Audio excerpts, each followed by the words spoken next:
Namaskar, I am Dr. Meenu, and in the series of Narcissism, I am trying to create as much awareness as possible about the characteristics and traits of people with high narcissistic spectrum.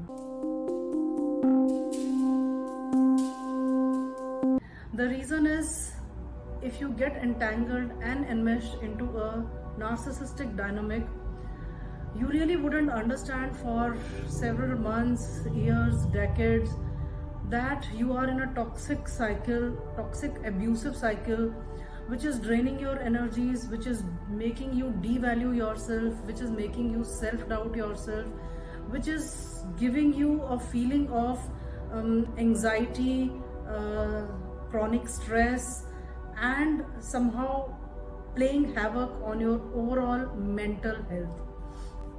I have been in such abusive cycles for several years, and it has taken me decades to identify that there was no fault in me.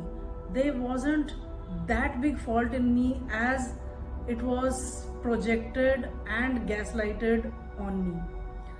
I somehow feel that it's time that I create this awareness so that people who are enmeshed in such kind of personalities, they might be rationalizing and justifying their abuser's behavior. You are not dealing with a single person when you're dealing with a narcissist. You're dealing with multiple personalities. Somebody who's very abusive, emotionally abusive to you. And emotional abuse, I suppose, is much more dangerous because in a lot of cases the other forms of abuse is very visible, but emotional abuse, for the victim itself to identify that he is going through certain kind of abuse, becomes a big challenging task. So any kind of abuse which is inactive abuse, which is not an active emotional abuse, is much more dangerous and has far reaching repercussions on the mind of the victim.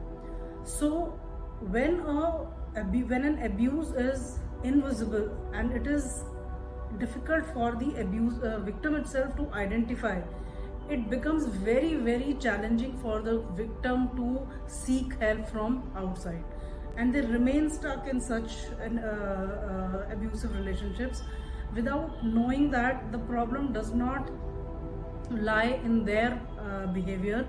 The problem lies in the person who's abusing them.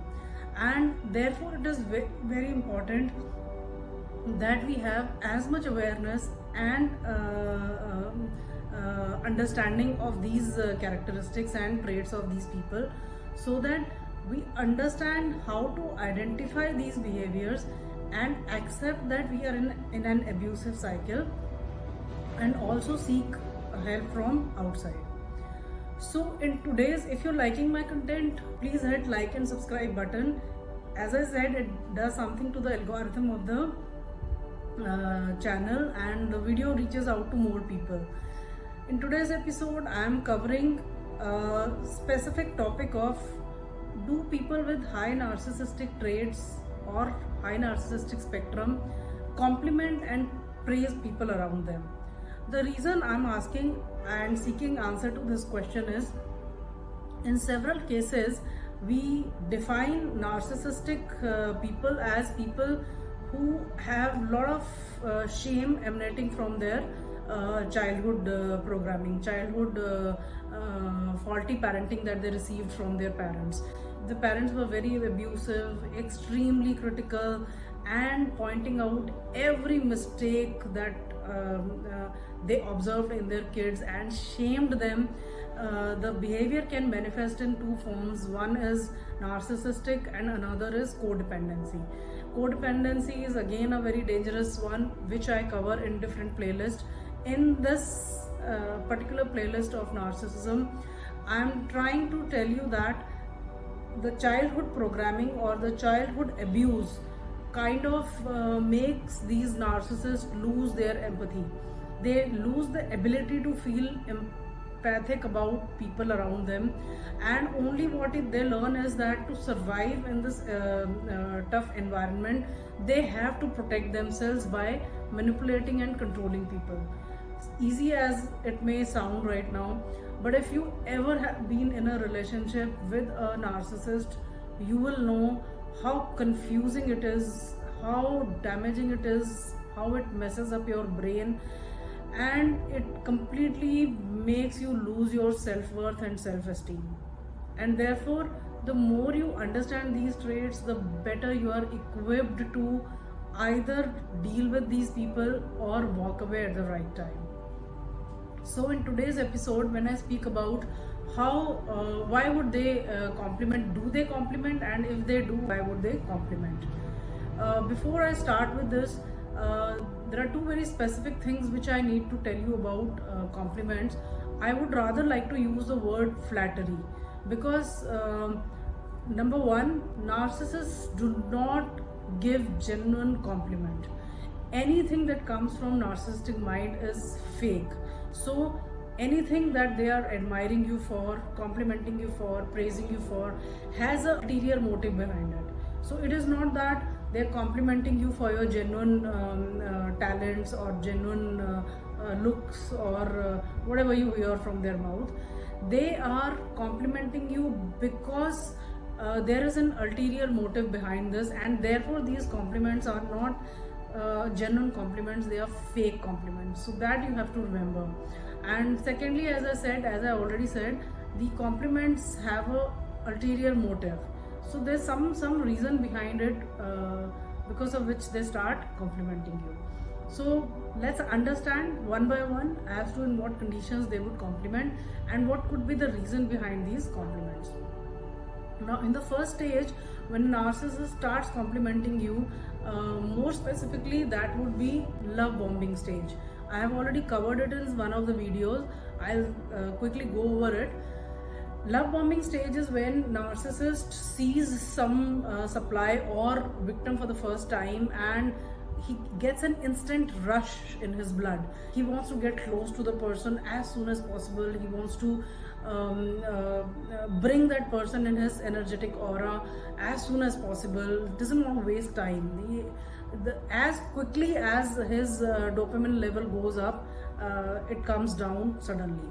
So once he likes somebody, once he appreciates somebody, now this might be in a romantic situation, it might be in a marital situation, it might be in a office situation also. If a boss suddenly joins a new department and likes some subordinate, the behavior will remain same. It will manifest in a little different ways depending upon the setup that they are in. So there is an instant rush of happiness inside the narcissistic blood or mind, and he starts praising the person. So the praise is with the intention of bringing the victim close in his circle, because it makes him feel good. Why it will make him good? Because the victim might either be a popular person in his circle, the victim might be somebody who is good looking, victim might be somebody who's very intelligent, who can accomplish the projects, execute the projects very well, who has gained a lot of popularity. So as soon as the abuser, the narcissist, gets to know about this person who's popular in his circle, narcissist automatically gravitates towards such personality and comes up with a burst of compliments. So this is one stage where narcissist will compliment you. The intent behind the compliment, I have already told you, is to bring you in his energetic aura as soon as possible without wasting time. Now, as I said, in the second stage, what happens is, as much as the dopamine level goes up, he suddenly loses the interest also in his supply. It could be anybody. It could be, as I said, office or home atmosphere. It could be relative, it could be friend, it could be co-worker, it could be subordinate. So after praising them for 1 month, 2 months, depending on how soon the victim comes in his enmeshes with him, how soon the victim plugs with him. right? So as soon as the victim is now in his energetic aura, he loses interest. So it's like he disconnects now and he withdraws, and because he's bored now, something which he felt was a very bright toy and would be very difficult to get, he's got it now with all his right steps and intentions that he had taken. So now he has got it, now he's bored of it. So once he disconnects and withdraws, the victim starts feeling kind of awkward. It is but human for anybody to feel that just a while back this person was praising me, appreciating me, complimenting me on so many things. Now what has happened? I didn't say anything, I didn't do anything wrong. What have I done to get this kind of treatment? But narcissist suddenly withdraws, or he starts devaluing the person through abuses. So he might get into verbal abuses, he might start criticizing the person. The same qualities which drew him close to the victim will now be devalued by the narcissist. So that's where the psychological dance of dopamine and cortisol starts running in the brain of victim. And victim, if the victim is a sensitive person, empathic person, or he is a codependent, he or she is a codependent. This is not gender specific, whether I refer to he or she, depending on the nowadays women are equally narcissist as per the research that I have, articles that I have read. So depending upon the patience level of the victim will start feeling uneasiness, because of all this psychological dance going on in his mind. So victim will now start trying harder and thinking that probably there must be something which I have done wrong, and this must be a very sensitive person who's now hurt, and that is why going into the shell. This is a very strange thing, in most of the cases victim justifies and rationalize the behavior of abuser, because enough studies have enough awareness has not been created about narcissism. I was myself always blaming myself that I must have done or said something because of which the person is withdrawing. Person must be very sensitive, and that is why he's not even coming and sharing with me as to where did I hurt, what action of mine hurt him or her. I have had both genders as narcissistic personalities in my life. So now once he starts trying harder, gradually the victim starts pulling herself back, because he or she feels that this is quite draining, and this guy is draining my energies and not giving me equal reciprocation. Now is the time when he realizes that the moment victim starts pulling back, narcissist comes back, and the second phase of complimenting and praising and appreciating the victim starts. Why? Because now he doesn't want his victim to go away. He needs as many supplies as possible in his lifetime. So I'll come to that also after this. Now he doesn't want his victim to go away, so he'll start giving breadcrumbs. So this is the second stage in which he compliments. The compliments that he had given in the first stage of love bombing was a big burst of compliments. Now the same compliments will come, but in the form of breadcrumbs. Very small doses will start coming in. It's very sad. Just think about how somebody is emotionally manipulating the victim, and the victim is sort of starving and craving for those little breadcrumbs. So he comes back, he gives those small doses. It's something like a drug addict cycle. Drug addicts are usually given big doses of abundance of drugs in the initial stages. Once they get hooked to it, then the drug is withdrawn, and then the drug addict has to pay a price for every dose of this drug. So he has to, in the same case, the victim has to now, in case of narcissistic dynamic, he or she has to work hard to get every statement of compliment, and it's really painful. It's very painful, because the victim keeps trying harder, thinking that he might again go back to the same person that he was initially when he befriended me, when he came close to me. So the victim starts trying harder, and once in a while narcissist will drop some doses of compliments, and then either start abusing again, or vanishes, which is known as ghosting. He disappears. So this is the second stage, when he gives compliments. The ulterior motive here is to keep the victim hooked on to the relationship, to not let victim slip away. So the intent is very malified, and it is not with pure intention that he is complimenting the victim. So that is breadcrumbing.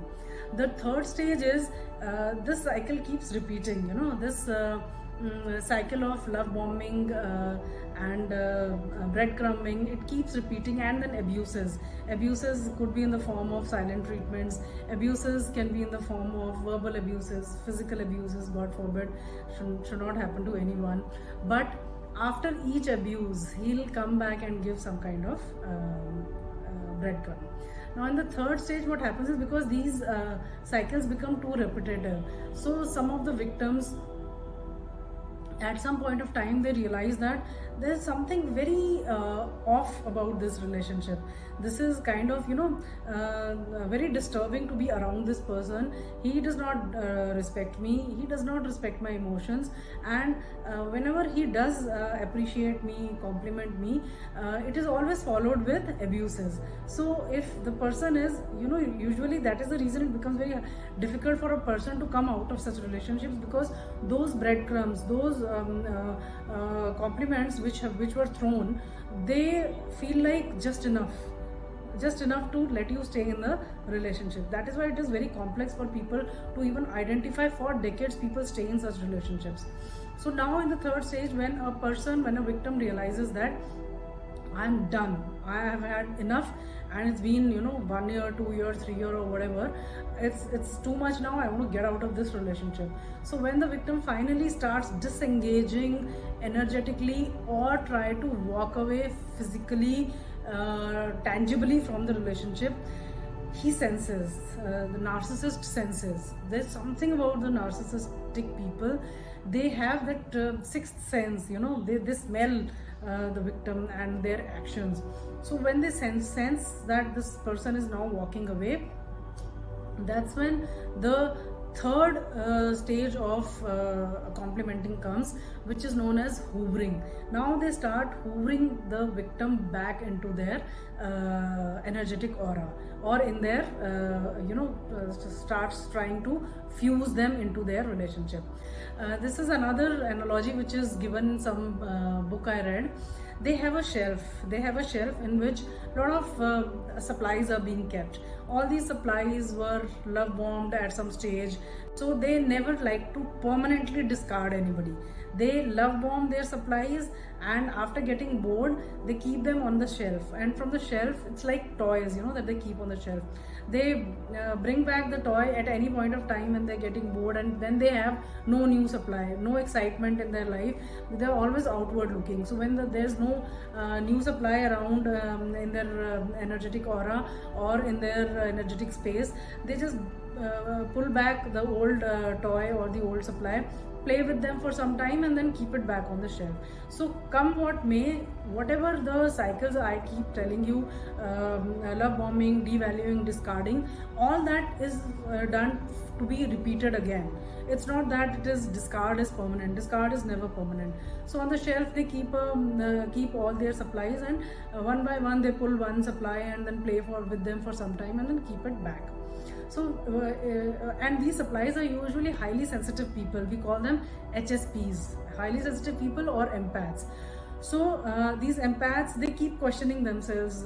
Maybe he'll come back, maybe she'll come back, maybe I'll receive those doses of compliments, praise, and it could be as small as taking me out for dinner, taking me out for a holiday, giving me some good time once in a while.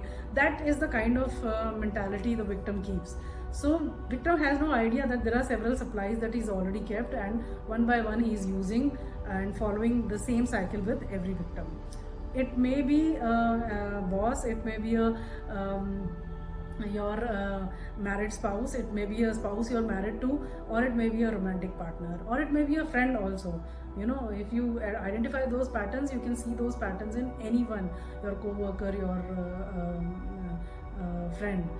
So now in the hoovering stage, he senses that this person is going to walk away, and that's when his compliments and praises start. And now, you know, in these stages the compliments now changes. The initial stages, the compliments were like putting the person on high pedestal, so much of positive talk about looks, about the way they carry themselves. Now in this stage, hoovering stage, the compliments may also be backhanded. Something like you look extremely good in this dress, it hides your fat. So it's like indirectly telling the person you're very fat, and still you look good in this dress. I read a comment by a statement by Donald Trump in one of the magazines, which quoted him as narcissistic, saying that he spoke about a woman. I can say with full respect that she's not my type. Now, I can say with full respect is the opposite of respect. And by making this statement, he's trying to say that this is the most I can say about this lady. She's not my type. So it's like basically a condescending statement which is bringing the person down. So now they might be backhanded compliments, but the compliments again, because they're coming from narcissists with whom by now mostly the victim is trauma bonded. So victim is craving and starving for those doses, and anything that comes in any form gets accepted, and victim tries to stay in the relationship. There's one more instance in which the narcissist will praise you or compliment you, and that is when he wants to create a competition with other people. As I said, in every situation there is a stage performance which is going on. Office, home, in home also, with relatives different, with the kids a different situation. So he has to create competition in every situation amongst the people. Let's say I had discussed in one of the videos that with kids he creates a lot of competition. There is one golden child and there is one scapegoat. He tries to pit the child against each other, you know, by complimenting one child and by remaining silent about the other child. Very sad. And he also does it with the supplies. So if there are two supplies who are standing right next to each other, there's a new supply which he's eyeing, and he's not able to bring him or her into the energetic field as yet. So in front of the new supply, he might praise the old supply, because the new supply will feel insecure and might want to be in the same space, and might start trying harder to come into his energetic field. Or he might devalue and degrade his old supply and praise the new supply, so that there is a competition which is created between both of them. So in these conditions, in this condition also, to create a competition, the ulterior motive is to create competition amongst these two people. Last but not the least, in case of covert narcissists, I have seen that and covert narcissist will self-deprecate himself and will praise you. Now this self-deprecation and praising is done with the intention of hearing compliments from you. So when he is self-deprecating, he might be saying, I'm not that tall as you. So the purpose is to hear from you, no, you are beautiful, you are tall, you are really good, and don't doubt yourself, you are really good.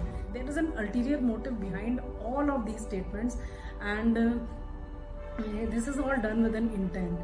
Now the smartness lies in understanding. See, my videos on self-worth are very important. Self-love and self-worth, self-discovery, because anything I teach or anything I tell you will only remain at the surface level. So until and unless you recognize your self-worth, until and unless you reach that level that you learn to love yourself and stop looking outside for those compliments, those praises to make you feel good, you will not come out of these toxic cycles. So if genuinely you want to come out of these toxic cycles, you need to work on yourself and ensure that you have so much of love for yourself that any compliment coming from others, any praises, any doses of goodness or good words coming from others is just adding on to your already existing personality, and it's not something which is which you are carrying an empty cup and which somebody else has to fill. I hope this video makes you understand the characteristics and traits specific to narcissistic patterns and help you in identifying them, keeping yourself safe if ever you are around such controlling and manipulative people around you. Thank you so much. Wish to see you again in the next video. Namaskar.